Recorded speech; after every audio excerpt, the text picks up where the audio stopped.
and size. But its place of origin is anything but small. Today's Mini is built in a 21st century megafactory, one of the most automated on the planet.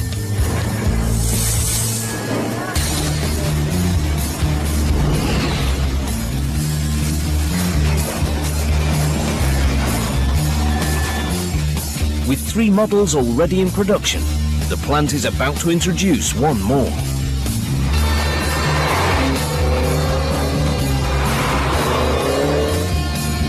A new 2-seater sports car, the Mini Coupé.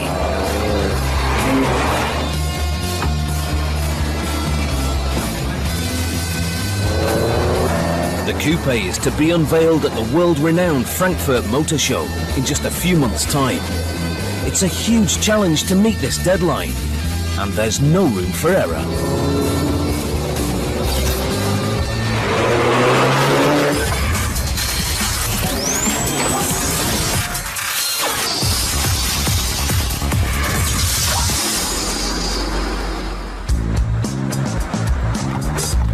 The Mini, one of the most recognizable cars in the world.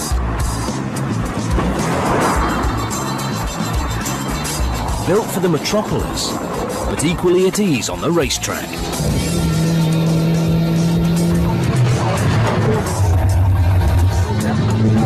One of Britain's best-selling automobiles, with over 7 million produced for the global market.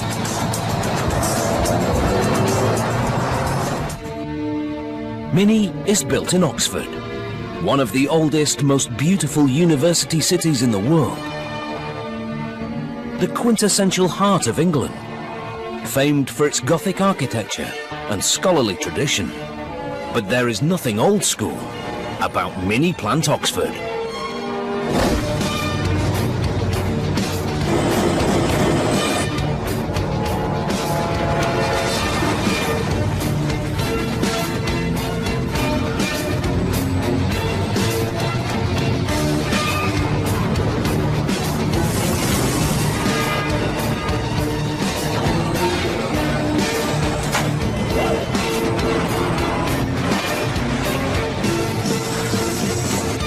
This megafactory is divided into 3 sub-factories. Body in white, where the exterior shape is formed. Paint, where each car receives its individual colour. And assembly, where all the components come together, producing this iconic car. A Mini rolls off the production line every 68 seconds. Each one is different, made to individual customer specifications. This is complex manufacturing of the highest order. No 2 vehicles are exactly the same in the sequence. I mean, we actually tried to calculate how many different variants of Minis do we build along the line. And we got up to over 1 billion variations because of body type, colours, the contrast grooves.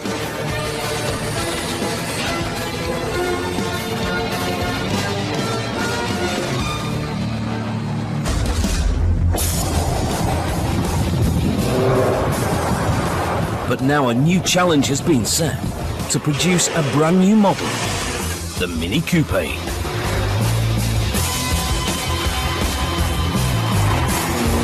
Our goals when introducing it to the factory are to make sure that we can get it productionized without disrupting the series of Mini we build now. Everyone has to be prepared. It certainly can't jeopardise the entire factory because of model introduction. But with the Frankfurt Motor Show only a few months away, the pressure is on. The Coupé must be in full production to be ready for its global debut.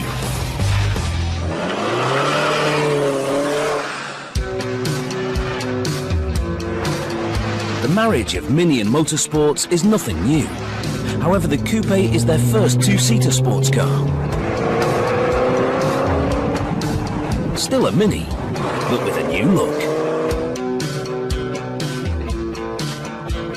The new windscreen angle, the roofline, new tailgate, the Viper stripes give it that really sporty feel. The roof was inspired actually by a baseball cap being worn backwards. The John Cooper Works Coupé is powered by the 1.6-litre twin-scroll turbocharged engine with an impressive acceleration kick of 0 to 97 km/h in just 6.1 seconds. It's now the the highest performing car in terms of acceleration and top speed that Mini's got. It's sleek, lightweight, with an angled roof to lower the centre of gravity and enhance speed.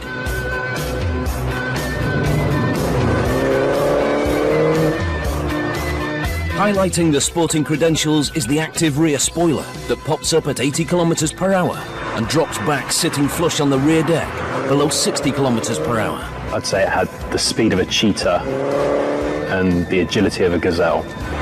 This is a completely unique concept Mini.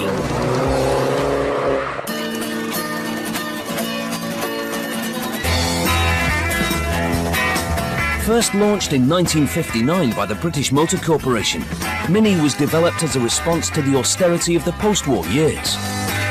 But as it steered into the 60s, it became the car of choice for not only the average man, but celebrities alike. Mini came to embody the very spirit of the era.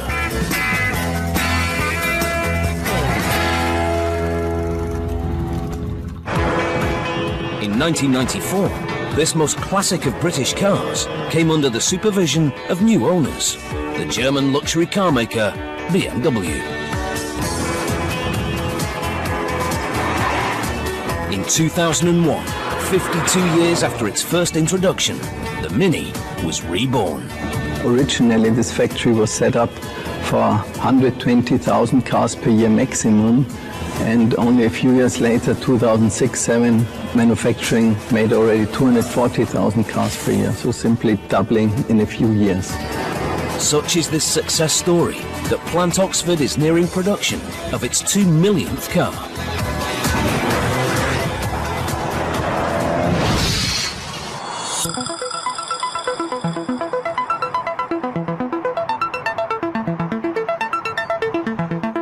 For the first time ever, Mini are building their newest model, the Coupé, virtually, using cutting-edge computer-assisted design.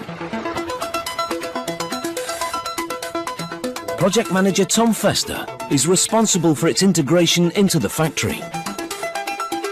The virtual studio allows us to bring together all the computer drawings that the engineers have done, and we bring them together in the order which we actually assemble the car in reality.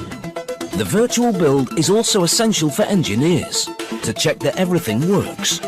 Well, we're in the virtual world. Is there any way we can model that? We have to model it, yeah. I think we'll get some parts mocked up. Okay, so on this occasion we have to make a model. We'll have to, there's limitations of what we can do, but geometrically it's fine. The virtual studio was actually introduced because of the Coupé, because we needed to be faster. It saves an incredible amount of time, so we can take months out of the program. As with all Minis, the Coupé's life begins in body in white. This is where the chassis is welded and fused together. High-tech robots assemble 425 individual body panels per car, applying up to 1,000 welds an hour, making body shell production almost 100% automated. This is 21st century state-of-the-art car manufacturing.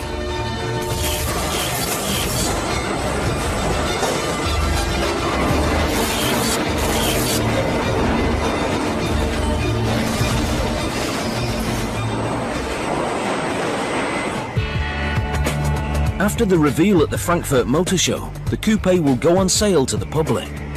To meet their projected demands, Plant Oxford will need to produce a Coupé every 7 minutes. With such a tight deadline, the body shop team hold regular meetings to ensure targets are met. Volume for yesterday was 73 as opposed to plan 85, and we have dropped a bit on the units per hour. A challenging day yesterday. We've got to rise up to 85 today. It's always a challenge to build the Minis, to ensure that we get them right first time and to meet our volume requirements. Production leader Pete Allen is responsible for the building of the Coupé.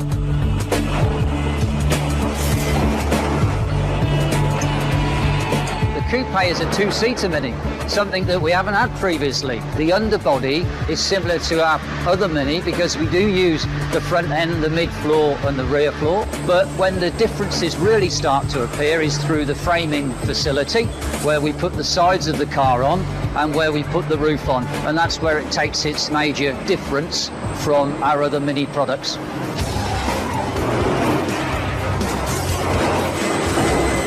Pete Allen oversees the army of robots to reinvent this iconic brand.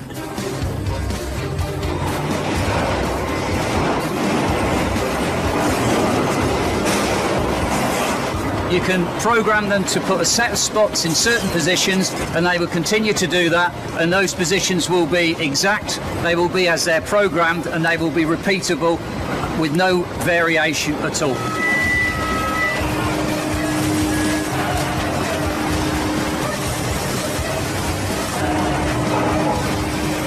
The robots apply 4,000 spot welds to each body shell, ensuring a rigid structure. It's all about a joining technology. We take metal and we join that metal together and we manufacture a body shape out of it.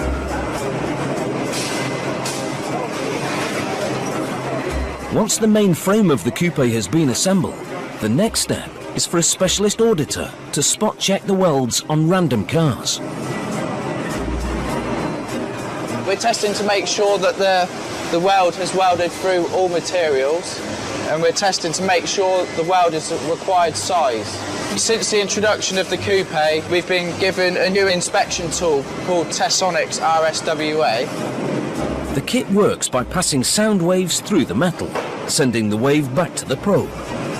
It calculates the distance in which the sound has travelled. The probe and the software then converts that into an image that we can see on the screen. This process is essential to assess the calibre and integrity of each weld. This is measured 6.2 millimetres, so we're well over our specification, which is good.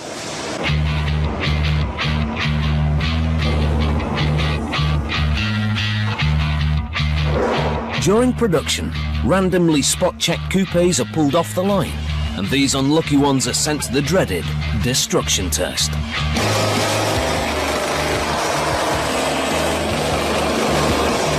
What we're doing here is, on the Coupé, we're checking the weld integrity by opening up the panels with the hydraulic tools. The destruction team literally take the selected cars apart to assess the strength and quality of their frames.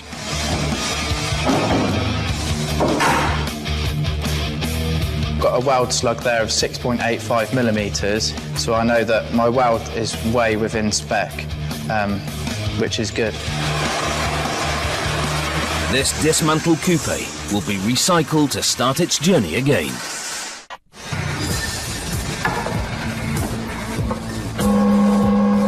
Any car failing to meet Mini's standards won't make it to the customer, but a lucky few are given one last chance to shine. Tucked away in a small pocket of this megafactory is the home of OX4 racing.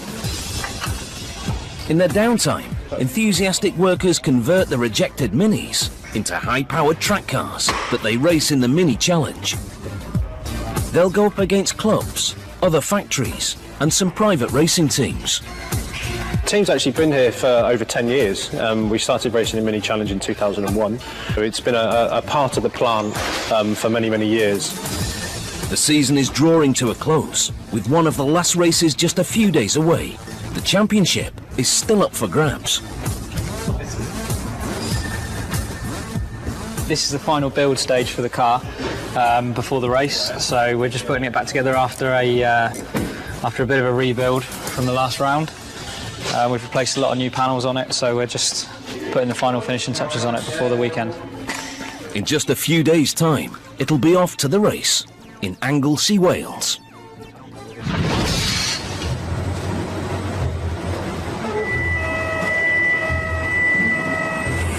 With the Coupé's frame built, it joins the rest of the models on the body-in-white assembly line, where the doors, bonnet and boot are added.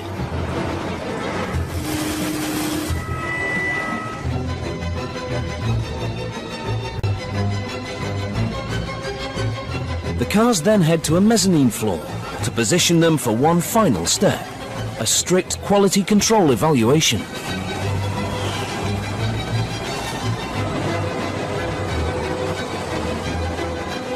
Each and every car must be inspected from top to bottom by human hand. This is no job for robots. The biggest challenge we have is minor blemishes in the outer surface.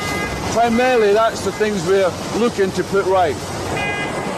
Under the watchful eye of line manager Ron Henderson, every car is scrutinised. Is it cracked on the back? It's cracked on the back. We've got to find that, clear it, and at the same time, address it back to the area it's come from and saying, we're finding this, what can you do to prevent that from occurring?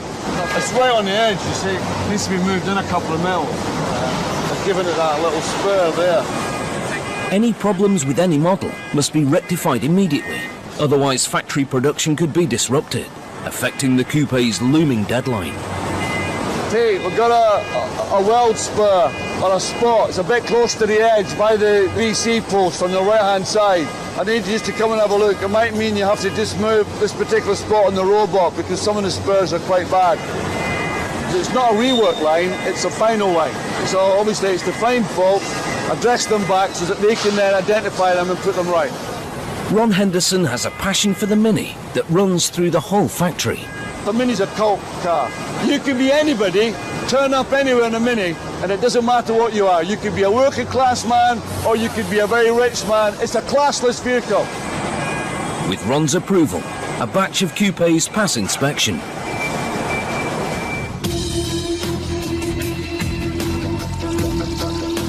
The next step is the paint shop.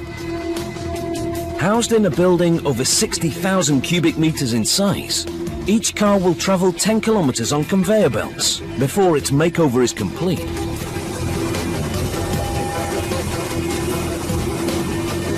Tom Bennett is a veteran manager in paint. He's one of 3 generations to have passed through Plant Oxford's gates. Coming to work is my life. When I very first left school, I started spraying in some little backstreet garage. And I eventually come through to, I come here 3 paint shops ago, and I started off spraying on the line. But I love spraying, I love paint. Give me a spray gun, and I'm happy. The wide variety of colour options add to the unique look of each Mini. There are 14 different colours to choose from, but surprisingly, the most popular one is white. We got the 4 different roofs, and we can mix and match those roofs. Any colour the customer wants, any roof, we can do it. Before each car receives its designated colour, it must first undergo a rigorous preparation and cleaning process. The pre-treatment is like a pampering spa for cars that includes chemical baths and rinse showers.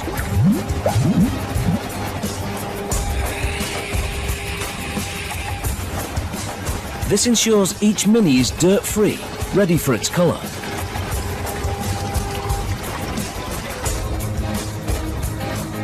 Engineer Darren Green oversees the chemical baths process. Just checking the quality of the phosphate coating here to see if there's any dirt, any problem with the crystal structure. It's looking pretty good. It's very, very important just to check where we are, dirt levels and oil, any contamination on the cars to make sure they're as clean as possible, ready for the coat dip.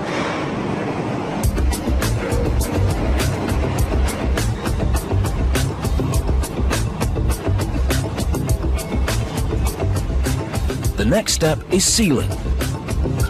Every hole and every joint must be made watertight. 4 tons of sealer are used per week.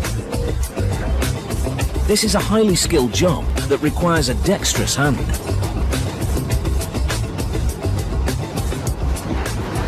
I'm just taking away this sealer here so I can join up the seams.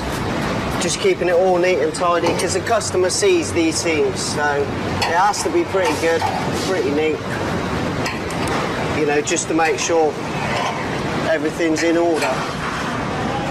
With a new model introduction, workers at the Oxford plant have to learn a new skill set to be able to adapt.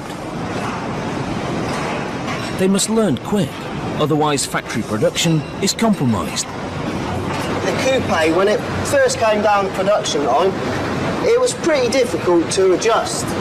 But once you get into a rhythm, you get a flow, you get a few coming through, You know, you can adjust to them as and when they come down.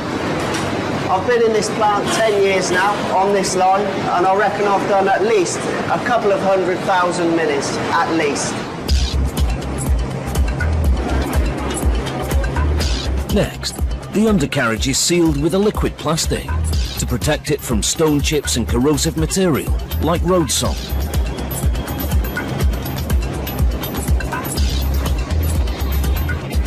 Every hole has to be sealed, and sealed precisely.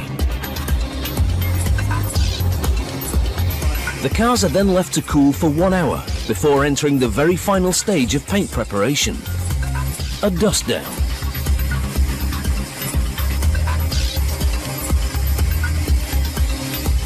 Despite all the 21st century high-tech, there's still nothing better for removing dirt and static than a good old-fashioned feather duster.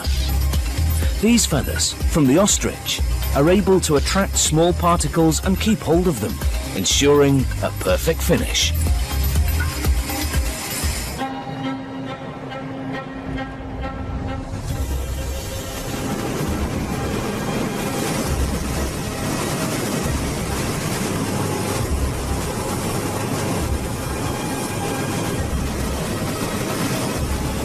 The final step in the paint shop is the painting itself.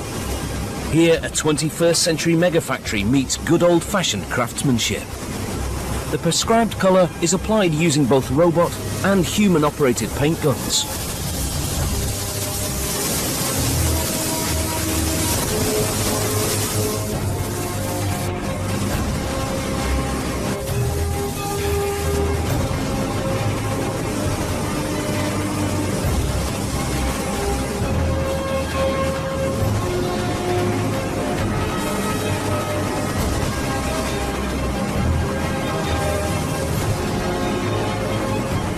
Each gun is pre-programmed. When a body shell arrives at the station, the correct colour of paint for that specific car will automatically come out. On the right-hand side we got the base coat, and on the left-hand side you've got the clear coat. The technology we use is called clear over base. That's quite simply, we put the clear coat on top of the base coat. Of course, when a new model comes in, then we have to then start reprogramming all our robots to make sure that the Coupé is exactly the same standard as the other cars. It's project manager Tom Fester's job to oversee the smooth running of the Coupé through the plant. With the Frankfurt Motor Show just around the corner, any teething problems must be addressed. Just looking at the contrast line on the roof. Yeah. How are you guys getting on?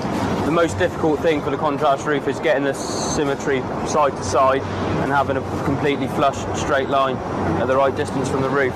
It's a difficult standard to maintain, challenge for you, but no choice. You've got to do it. We just need to make sure that that standard's been maintained and that we don't have to repaint that line, because then our right first time figures start to come down and our productivity starts to come down. Once the painting process is complete, a final oven bake ensures that the new coat is dry. Each car is scrutinised for the slightest imperfection. If found, they're marked and buffered out.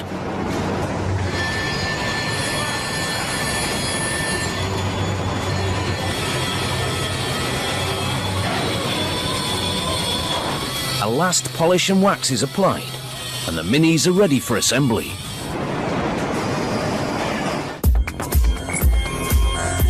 The painted cars now travel through a tunnel to the biggest production area within the Oxford plant.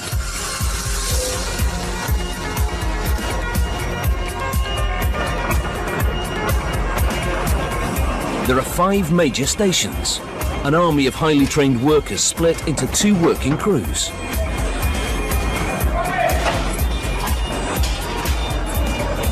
Each worker has an allocated task to perform within a 68-second deadline.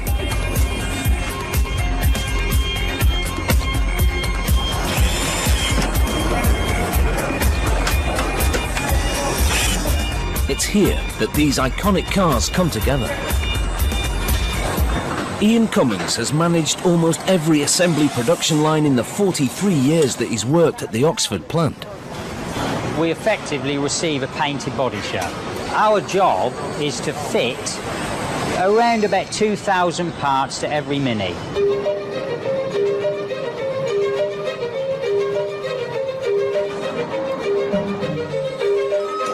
But it's not just the sheer volume of parts for all the different models that make the assembly floor here one of the most complex of any major car manufacturer in the world. The unique thing with the Mini brand is the individualization. The customer gets to specify as much as they want. In a gigantic sorting house situated next to assembly, 16,800 boxes of parts are delivered every week. The logistics team oversee this intricate system, ensuring that every part is married up to its designated car.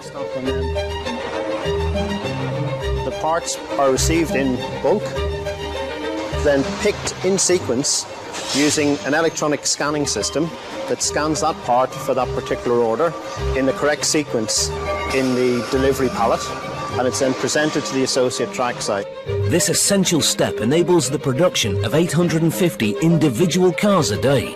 We received several hundred new part numbers for the launch of the Coupé model, and obviously if the right part isn't at the right place at the right time, the whole system will come to a stop.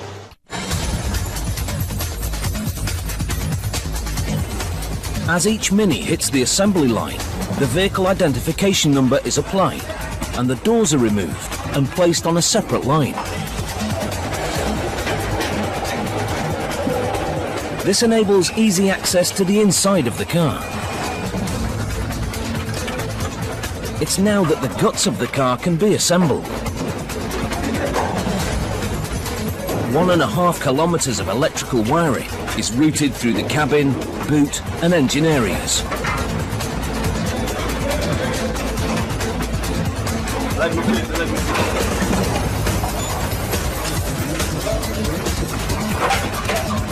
The job of rigging the electronics is physically demanding. You don't see any girls up there. All of it is hard, especially if you've never done this kind of work before. Everyone's got a big part to play in building the car, and trying to bring that all together is very challenging in itself. It's teamwork that makes it unique. Everyone communicates, so it enables us to work like this, and at this speed as well. As model introduction of the Coupé progresses, project manager Tom Fester ensures that all is running smoothly on the assembly floor. How are we finding the Coupé? It's a lot better than it was to start with. When we're used to all the changes, definitely finding it a lot easier, especially as we're getting quite a few more down the production line. The biggest challenge for assembly associates is being able to build the Coupé to the right standard, the right first time, irrespective of shift, irrespective of workstation. So it needs to become the norm.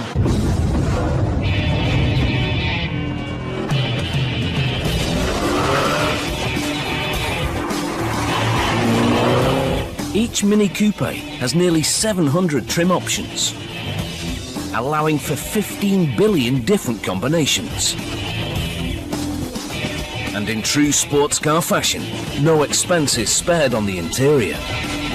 Just by sitting inside the car, statically, before you go anywhere, you begin to smile. The car just wraps itself around the driver. And as soon as you start to move, you realise you're in quite a nice machine. Mounted on the dashboard are two chrono Swiss clocks, one a standard timekeeper and the other a stopwatch for recording lap times.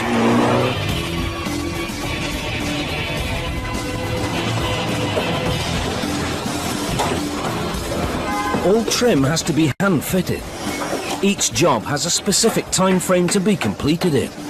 Failing to meet this could jeopardise the entire production and ultimately the Frankfurt deadline. Fitting the trim is one of the hardest jobs in the factory.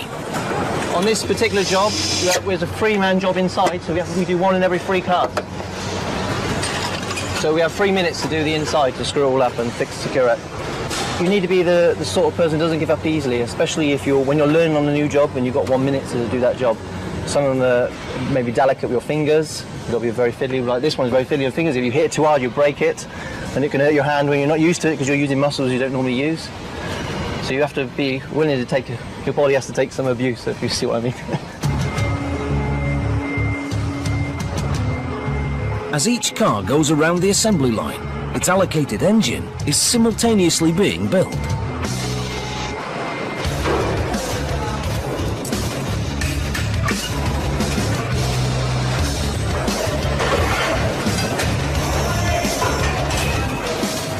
Mini produce 7 different engine types.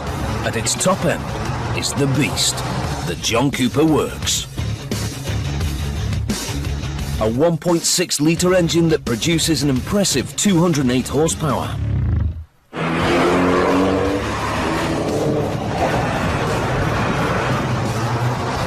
The acceleration, the top speed is now the best we've got in the group. This John Cooper Works Coupé will go from 0 to 97 in just 6.1 seconds, with a top speed of 240 kilometres an hour.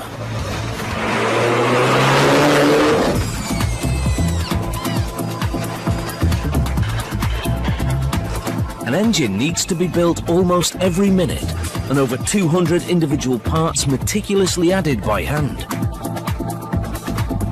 The monster engines are placed on the assembly line using a giant claw assister. Each starts as a standard block, but as they journey through each workstation, they're adapted to the specifications of their designated car. One of the hardest aspects of any job in assembly is keeping within the 68-second takt time. This is harder still when you're new to the job. You only get a minute a job. You only hear the beeping noise. When you hear that noise there, you hear it once, then you hear it again, then the line moves. So you literally got a minute, so you have to be quite quick to keep up with it. 1 week in, Oliver Williams is an assembly line rookie.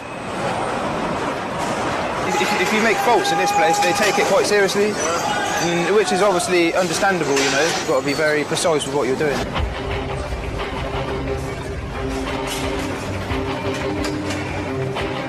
The engine is now put onto a large sling and onto a pre-assembled front suspension frame.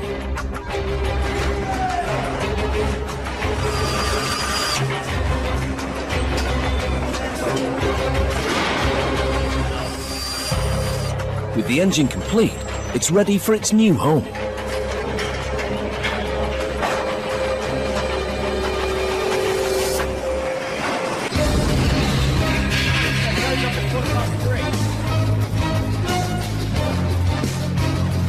And its arrival is timed perfectly to be paired with its designated car at precisely the same moment.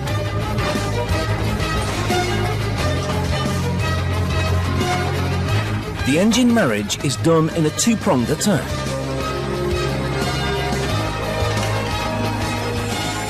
One robot, 2 humans.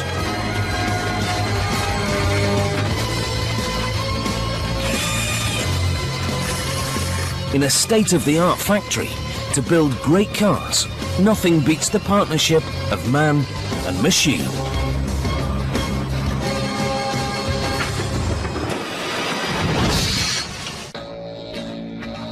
"380 kilometres from Oxford, in Anglesey, Wales, the Mini Challenge is gearing up.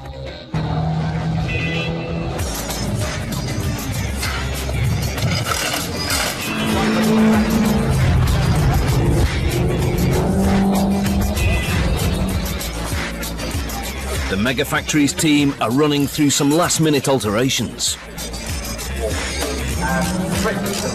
Just giving the car a full check over.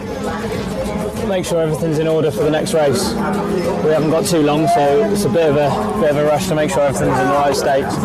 Like building minis, the team takes this race very seriously.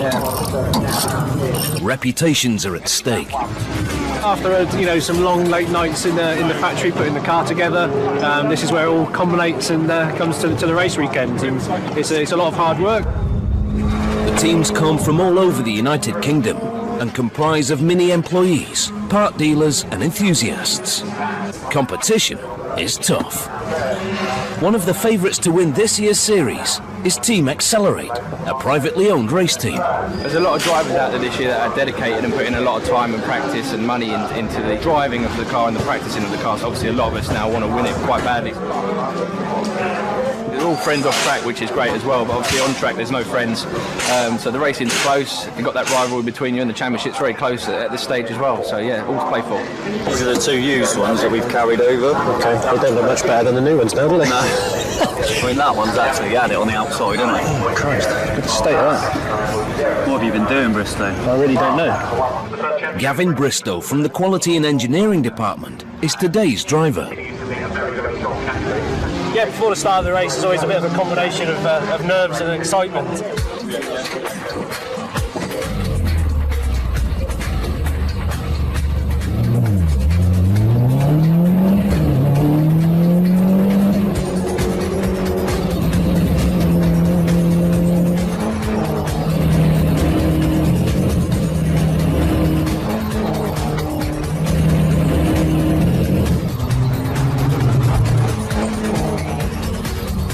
After 15 laps of the track, Gavin is heading the pack, when suddenly he spins out of control and drops back in the field.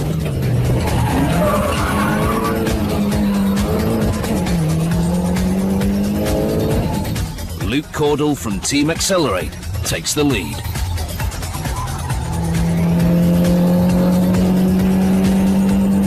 Gavin is unable to move back up through the field. He finishes 7th.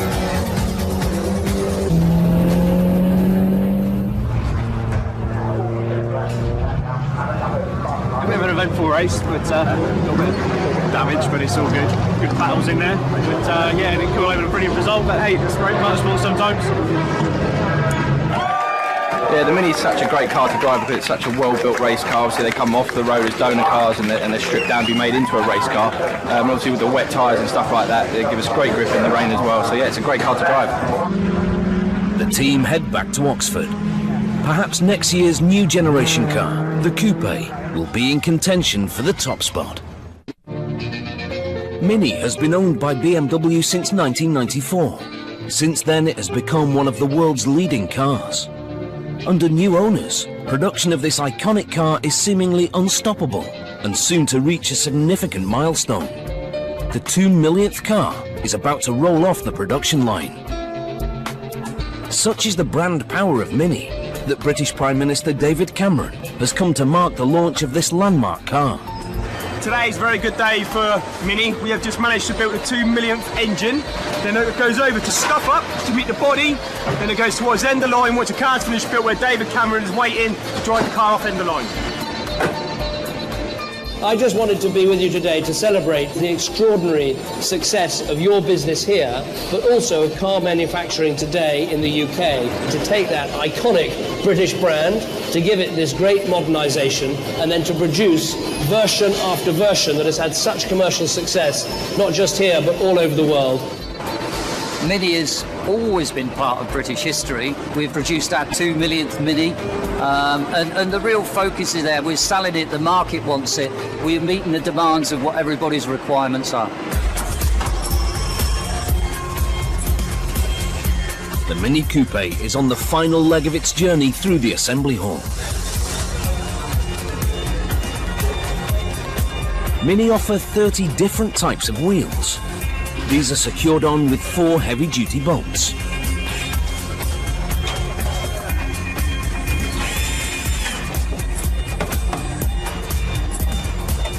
Next to go on are the doors, which each car hasn't seen since the beginning of assembly.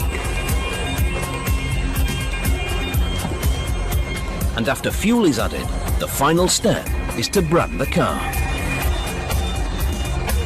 They are now driven for the first time.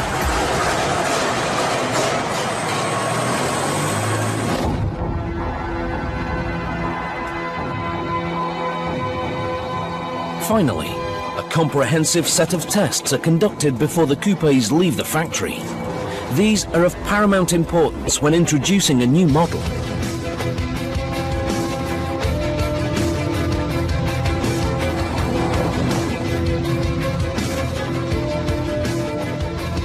Every single coupé that we build will go through a rigorous road test program. If we find one rattle, then we're not satisfied.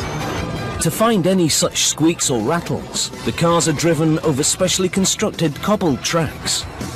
If found, the car is taken straight to the shaker rig.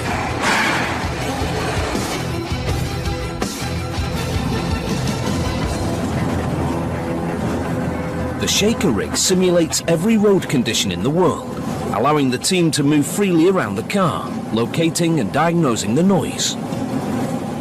It's the job of Steve Taylor to locate any problems and relay the information back to the factory engineers. Sounds like we've got something from the suspension area, chassis area, and we've got a knocking noise, so we're just trying to find out exactly where it is. Steve relies on a tried and tested piece of kit.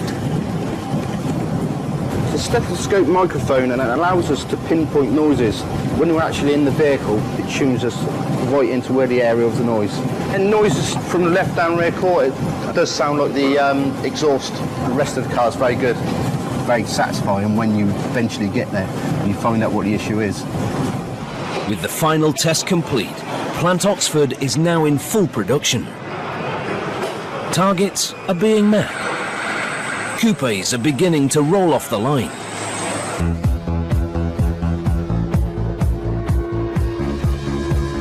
Now, it's D-Day.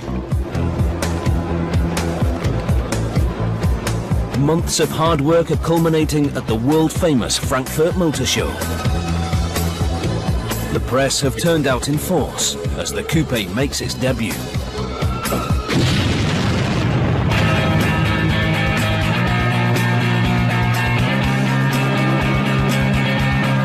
Now the Coupé is complete, the design team can reflect on a job well done.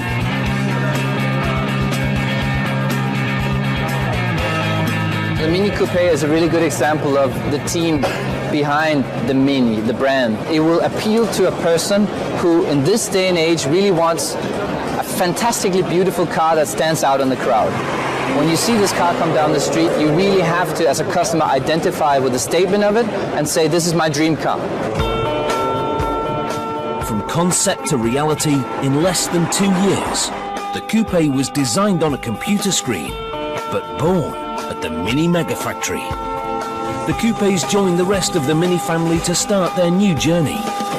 They're driven onto the factory's own train and then shipped on to 90 countries around the world.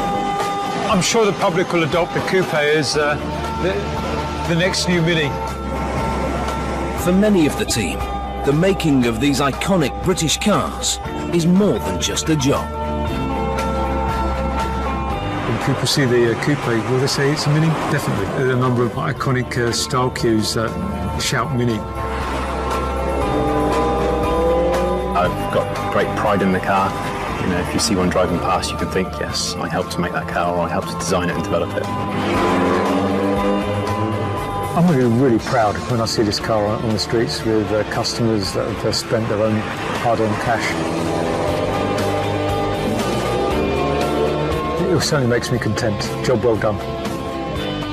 This now is the crown of Mini.